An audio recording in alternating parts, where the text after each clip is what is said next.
It's Pastor Aaron here, and I really am looking forward to getting a chance to hear these testimonies, these two testimonies of the Lord, how God has been moving. So often we miss it, that God's doing something in the life of our church family, and if we celebrate it publicly, then we'll know what to be watching out for individually in our own lives. I want to say this. This past week when we celebrated as a ministry staff about how God answers prayers, I was reminded by one of our staff members, God's always answering prayers. We just too often are going so fast and too distracted to see it. So let's slow down and see how God is faithful always. And lastly, I just want to say this. These two men walk with the Lord. They have these testimonies to share, and it's so encouraging. But they don't want any of the glory. They don't want any of the spotlight. They want to point up to the Lord, the one who's faithful to answer all of his promises and who hears our prayers, and give him all the recognition and all the honor. So let's do that. I can't wait for you to hear these. Last week, Pastor Aaron, from the pulpit, he challenged everyone there.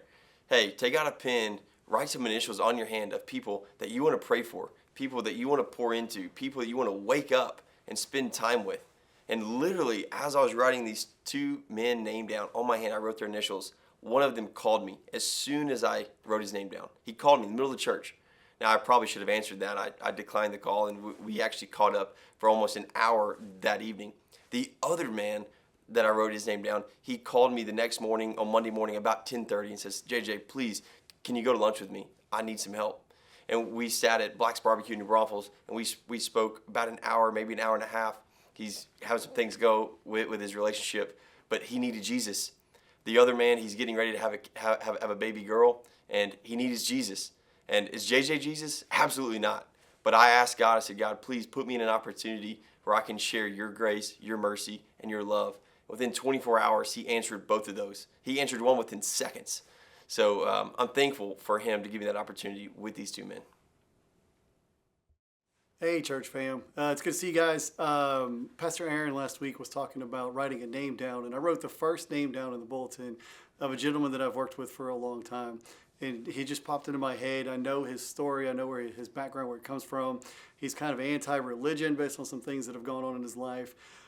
His wife is overseas right now, and he came to me Monday morning and asked me to just talk. And he was kind of sharing with me the stress and things that he's going with all that stuff's going on over there in the Middle East and things. And then I just asked him, I was like, hey, can I pray for you? And he said, sure. And right there in the break room at work, I was able to pray over this gentleman, and I claimed God's peace over him. I was praying Philippians 4, 6, and 7 over him. And I've just been continuing to pray that it opens up the opportunity for me to present the gospel to him. As you can see just in these two examples, God is on the move in our church family. And I just want to challenge and encourage you. How are you hearing and heeding him through his word and the leadership of the Holy Spirit? How is God using you to do very similar things like the lives of these two men in our church family? How do you get to see those things in the days ahead? God bless you. We love you. We want to see all that God has for us.